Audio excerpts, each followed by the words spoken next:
Hello friends, again welcome back on my YouTube channel Ranju Classes of English Literature।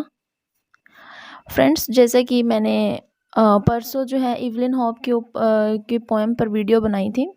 तो कल मैंने डालनी थी वीडियो बट कुछ टेक्निकल इशू की वजह से मैं वो वीडियो नहीं डाल पाई। तो मैं आज उस वीडियो को आगे हम उसको कवर कर लेते हैं जो हमारे स्टैंजर्स रह रहे हैं। तो 3 स्टैंजर्स हमारे रह रहे थे फ्रेंड्स। हमने जो हमारे 4 स्टैंजर्स थे वो हमने फर्स्ट पार्ट में डिस्कस कर लिए थे। तो आज जो हमारे हैं उसके नेक्स्ट आगे 3 स्टैंजर्स बच रहे हैं, तो आज हम उसको डिस्कस करेंगे, ठीक है। और जैसे कि आप सभी को पता ही है कि हम रॉबर्ट ब्राउनिंग की पोएम को कर रहे हैं। इवलिन होप है, ड्रामेटिक मोनोलॉग में लिखी गई है। और मैंने ड्रामेटिक मोनोलॉग का मतलब आपको बता दिया। अगर आपने वीडियो नहीं देखी है फर्स्ट पार्ट तो सबसे पहले उसे देख लीजिए जाके, तब आपको अच्छी तरह से समझ में आ जाएगा। तो चलिए कंटिन्यू करते हैं इसे। 5th स्टैंजा हमने करना है।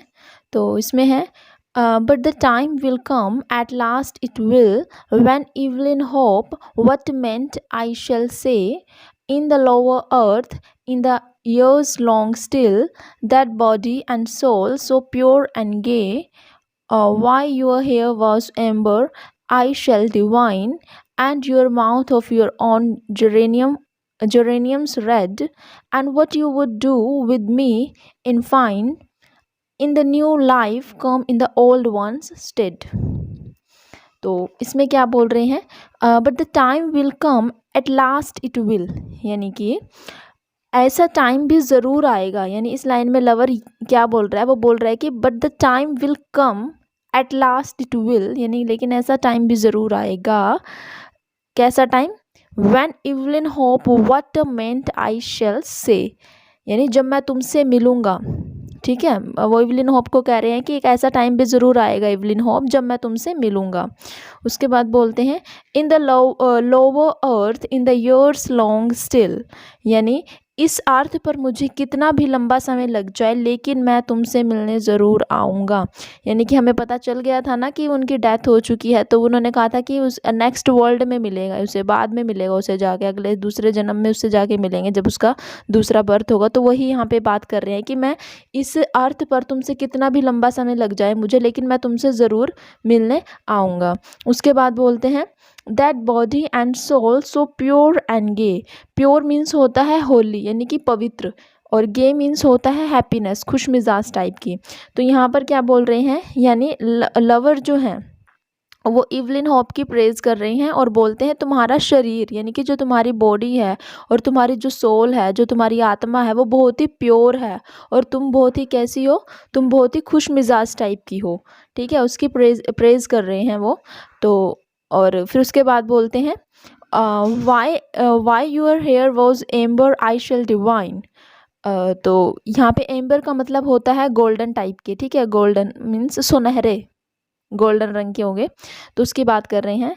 तो यानी तुम्हारे हेयर गोल्डन रंग के हैं, तुम्हारे हेयर जो हैं वो सुनहरे हैं। सुनहरे रंग के क्यों हैं? जो कि बहुत ही खूबसूरत है। क्वेश्चन कर रहा है why your hair was amber, मतलब तुम्हारे ये जो रंग, जो बालों का रंग है वो सुनहरा क्यों है, जो कि बहुत ही खूबसूरत है, मेरे को तो बहुत ही प्यारा लग रहा है। आई शैल डिवाइन, मैं तो इसकी पूजा करना चाहूँगा, ऐसे बोल रहे हैं। उसके बाद बोलते हैं and your mouth of your on geraniums red. यहाँ पे हमने पीछे डिस्कस किया था ना कि उन्होंने ग्लास में जो है जेरेनियम के फ्लावर को लगा रखा था, तो उसी जेरेनियम फ्लावर की यहाँ पे बात की गई है। तो कहते हैं यानी जो अब बोल रहे हैं, यानी जो तुम्हारा फेस है, जो तुम्हारा माउथ है, वो बिल्कुल उस जेरेनियम फ्लावर की तरह क्या है, बिल्कुल ही रेड है, बहुत ही ज़्यादा खूबसूरत है। यानी उसकी प्रेज कर रहे हैं, हमें यहाँ से पता चल रहा है, उसे एडमायर कर रहे हैं। उसके बाद क्या कहते हैं नेक्स्ट लाइन में and what you would do with me in fine. क्या बोल रहे हैं? एंड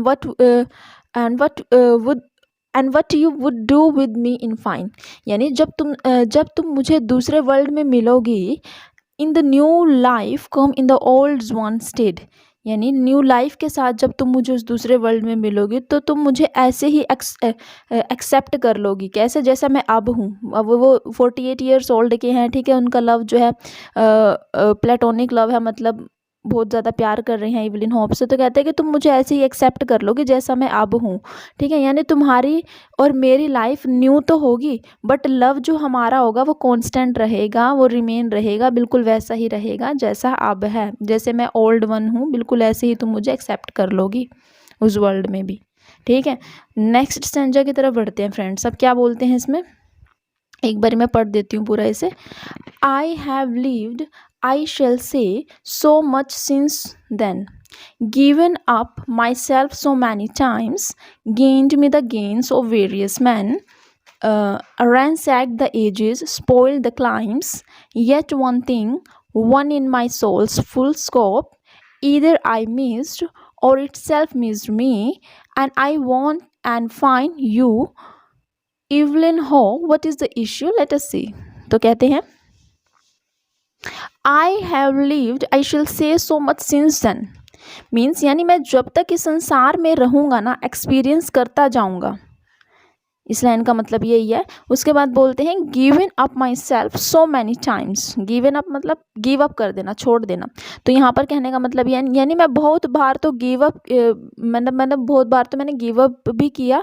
एंड उसके बाद बोलते हैं gain me the gains of various man, यानी मैं बहुत से लोगों से कई बार जीता भी हूँ, मैंने कई बार छोड़ा भी है, कई बार मेरे को मतलब मेरा कॉन्फिडेंस लो भी हुआ है, कहने का मतलब ये है। बट कई बार मैं कई लोगों से जीता भी हूँ, वेरियस मैन से मैंने कई बार जीत भी हासिल की है, कुछ ना कुछ उनसे सीखा भी है, ठीक है। और उसके बाद बोलते हैं ransacked the ages spoiled the climes. तो यानी हमारी लाइफ में जिस चीज़ का नुकसान हुआ है, मतलब रैंसैक्ड का मतलब होता है हानि पहुंचाना टाइप का कुछ।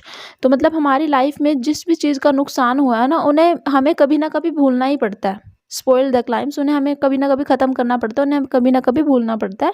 Yet one thing one in my souls full scope, यानी फिर भी एक ऐसी चीज़ है जिसे मैं कभी नहीं भूल पाऊंगा। किसकी बात कर रहे होंगे, ऑब्वियसली इवलिन हॉप की बात हो रही है। तो कहते हैं कि ऐसी चीज़ भी है जिसे मैं कभी नहीं भूल पाऊंगा। और उसके बाद बोलते हैं ईदर आई मिस्ड और it's self missed me. Either I missed, या तो मैं मतलब मैं तो उसे मिस करूँगा, ठीक है, यानी मैं तुम्हें हमेशा मिस करूँगा, याद करूँगा, या तुम मुझे हमेशा खुद याद करोगे। इट्स सेल्फ मीन्स या तो तुम मुझे खुद याद करोगे या मैं तुम्हें याद करूँगा, ठीक है। तो मतलब हम एक दूसरे को मिस बहुत ज़्यादा करेंगे। And I want and find you Evelyn hope. आप यहाँ पर कहता है कि मैं तुम्हें जब याद करूँगा, मैं और तुम्हें जब मैं ढूंढ लूँगा, फाइंड कर लूँगा, मैं जब तुम्हें ढूंढ लूँगा, तो मैं बिल्कुल ऐसे ही तुम्हें जो है चाहता रहूँगा। आई वॉन्ट बिल्कुल ऐसे ही चाहता रहूँगा जैसे अब हो तुम इवलिन होप। जैसे मतलब मैं तुमसे अब प्यार कर रहा हूँ, बिल्कुल वैसा ही मेरा प्यार रिमेन रहेगा, कांस्टेंट रहेगा, वो नहीं बदलेगा। What is the issue, let us see. यानी कि अब लवर खुद से ही बात कर रहे हैं। देखो यहाँ पे जो ड्रामेटिक मोनोलॉग होता है, वहाँ पे कोई, मैंने आपको बताया था कि कोई जो ऑडिटर्स होते हैं, जो लिसनर्स होते हैं, वो कोई रिस्पॉन्स नहीं करते। ये जो स्पीकर होता है, नरेटर होता है पोम का, वो खुद ही अपने आप क्वेश्चन करता जाता है, फिर खुद ही अपने आप उसका आंसर ढूंढने की कोशिश करता है। तो इन्होंने कहा अब खुद से ही कह रहे हैं, पहले उसको एड्रेस कर रहे थे, अब खुद ही कह रहे हैं what is the issue, let us see. यानी अब लवर खुद से ही बात कर रहा है और कहता है कि क्या मामला है, चलो हम भी देखते हैं, ठीक है। एंड फाइनल स्टैंजे की तरफ बढ़ते हैं अब हम फ्रेंड्स। 7th स्टैंजा है, उसमें क्या है, I loved you Evelyn all the while, my heart seemed full as it could hold. There was place and to spare for the frank young smile, and the red young mouth, and the hair's young gold. So hush, I will give you this leaf to keep. See, I shut it inside the sweet cold hand. There, that is our secret. Go to sleep. You will wake and remember and understand. अब यहाँ पर क्या कहते हैं, ध्यान से देखना, very important stanza. कहता है I loved you Evelyn all the while, यानी अब बोल रहा है कि मैंने तुमसे हमेशा ही प्यार किया है। My heart seemed full as it could hold, और ये मेरा जो हृदय है, ये जो मेरा हार्ट है, ये जो मेरा दिल है, वो पूरी तरह से तुम्हारे लव से फिल्ड है, पूरी तरह से तुम्हारे लव से मीन्स भरा हुआ है। यानी there was a place and to spare for the frank young smile, यानी यानी तुम्हारे चेहरे की जो स्माइल है वो बहुत ही ज़्यादा प्यारी है। फ्रैंक यंग स्माइल मीन्स तुम बहुत ही ज़्यादा फ्रैंकली जो है मुस्कुराती हो, तुम्हारी मुस्कुराहट में कोई मिलावट नहीं है, फ्रैंकली हो तुम, बिल्कुल बहुत ही ज़्यादा प्योर हो। उसके बाद बोलते हैं and the red young mouth and the hairs young gold.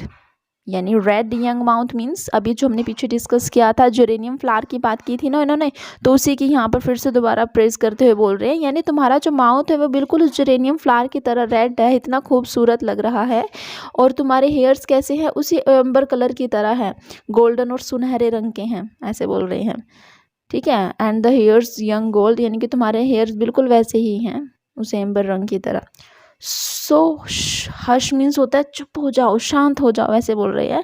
अपने आप ही देखो जवाब दे रहे हैं, अपने आप ही आंसर को ढूंढ रहे हैं। मतलब इसमें ड्रामेटिक मोनोलॉग में यही होता है, स्पीकर बोलता जाता है, फिर अपने आप ही क्वेश्चन करता है, फिर अपने आप ही उसको मतलब आंसर ढूंढने की कोशिश करता है। तो ऐसे ही चलता है ड्रामेटिक मोनोलॉग में। ऑडिटर कोई आंसर नहीं देगा, स्पीकर लिसनर्स जो होते हैं, सॉरी जो लिसनर्स और ऑडिटर्स होंगे हमारे, वो साइलेंट होंगे। ठीक है, मैंने जैसे आपको ड्रामेटिक मोनोलॉग में बताया था। तो इस लाइन में क्या कहते हैं, so hush I will give you this leaf to keep. अब यहाँ पे किस लीफ की बात की जा रही है, वो जो जेरेनियम का फ्लावर था ना, उसके पत्ते की बात कर रहे हैं। तो कहते हैं शांत हो जाओ, चुप हो जाओ। I will give you this leaf to keep. I will give you यानी कि मैं तुम्हें ये लीफ दूंगा, ये लीफ मतलब ये जेरेनियम फ्लावर की लीफ दूंगा, टू कीप इट यानी कि रखने के लिए। यानी यहाँ से पता चल रहा है कि इवलिन होप से वो बहुत ही ज़्यादा प्यार करते हैं, और हमें ऐसा भी लग रहा है वो फ्लावर, वो लीफ देकर ऐसा लग रहा है जैसे उसे प्रपोज कर रही हैं, है ना। लीफ से जैसे हमें लग रहा है ना उनके हाथ में दे रहे हैं, जैसे हम कोई इंसान देता है, कोई लवर अपने बिलविड को देता है तो वो फ्लावर देता है, बुके देता है, तो बिल्कुल ऐसे ही वो अपने बिलविड को क्या दे रहे हैं, लीफ दे रहे हैं। इवलिन होप को लीफ दे रहे हैं। डेड है वो ओब्वियसली, बट वो उनसे अभी भी प्यार कर रहे हैं। ठीक है, उसके बाद बोलते हैं see I shut it inside the sweet cold hand. यहाँ पे कोल्ड हैंड आया है फ्रेंड्स। कोल्ड का मतलब क्या है यहाँ पे, कोल्ड मीन्स है जब किसी की डेथ हो जाती है ना, तो उस इंसान का जो बॉडी होती है वो पूरी तरह से ठंडी हो जाती है, बिकॉज उसमें ब्लड सर्कुलेशन नहीं होता ना, तो इसी वजह से उसकी जो बॉडी हो जाती है पूरी तरह से ठंडी पड़ जाती है। तो इसीलिए यहाँ पे कोल्ड हैंड का इस्तेमाल किया गया है। तो कह रहे हैं इस लाइन का मतलब ये है, see I shut inside the sweet cold hand. Shut means मतलब उसका बंद कर दिया उसके हाथ को। अब इस लाइन का मतलब क्या बनता है मैं बताती हूँ आपको। यानी अब लवर ने उसके हैंड में जो लीफ दे दिया है ना, उसके बाद मतलब क्या बोलते हैं कि आई shut it inside the sweet cold hand. यानी मैंने उसकी मुट्ठी को जो है, उसके हाथ में वो पत्ते को पकड़ाकर, उस लीफ को पकड़ाकर मैंने उसके जो कोल्ड हैंड है उसको बंद कर दिया, शट कर दिया, ऐसे बोल रहे हैं। ठीक है, उसके बाद बोलते हैं adieu that is our secret go to sleep. अब उनसे विदा ले रहे हैं, फेयरवेल बोल रहे हैं, और कहते हैं adieu is there that is our secret. यही सीक्रेट था, मैं तुम्हें इसी तरह से ही प्यार करता हूँ और करता रहूँगा, यही हमारा सीक्रेट है। गो टू स्लीप, अब तुम आराम से सो जाओ, मतलब ऐसे ही बोल रहे हैं, क्योंकि ऑब्वियसली वैसे देखो डेड तो हो चुकी है, वो मर चुकी है, हमें पता है, बट वो अपना लव करते हुए कहते हैं कि अब तुम आराम से सो जाओ, मैंने अपने प्यार का इजहार कर दिया है।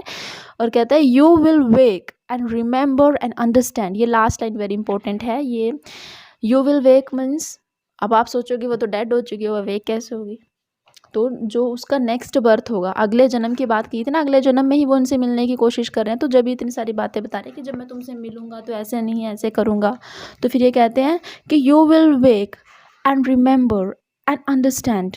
यानी जब तुम जागोगी, जब तुम उठोगी, एंड रिमेंबर और याद करोगी, एंड अंडरस्टैंड, अंडरस्टैंड मतलब फिर तुम समझ जाओगी। क्या समझ जाओगी, कि मैं तुमसे किस तरह से प्यार करता था और किस तरह से प्यार करता हूँ और हमेशा करता रहूँगा, ये तुम सब कुछ समझ जाओगी। यहाँ पे वेक इसलिए यूज़ हुआ है बिकॉज उसका जब नेक्स्ट बर्थ हो गया ओब्वियसली वहाँ पर वो जागेगी, उससे मिलेगी दोबारा से, किस रूप में मिलेंगी ये तो पता नहीं, बट कहते हैं कि जब भी हम मिलेंगे तो मैं तुमसे ऐसे ही कॉन्स्टेंट लव करता रहूँगा जैसे मैं अब करता हूँ, मेरा जो लव है वो चेंज नहीं होगा। ठीक है, तो ये थी दोस्तों पोएम। आई होप आप सभी को अच्छी तरह से समझ में आ गई होगी। अगर आपको वीडियो अच्छी लगी है, आपके लिए यूज़फुल है, तो प्लीज़ वीडियो को लाइक शेयर एंड सब्सक्राइब करना बिल्कुल भी ना भूलिए। Thanks for watching this video. Have a nice day.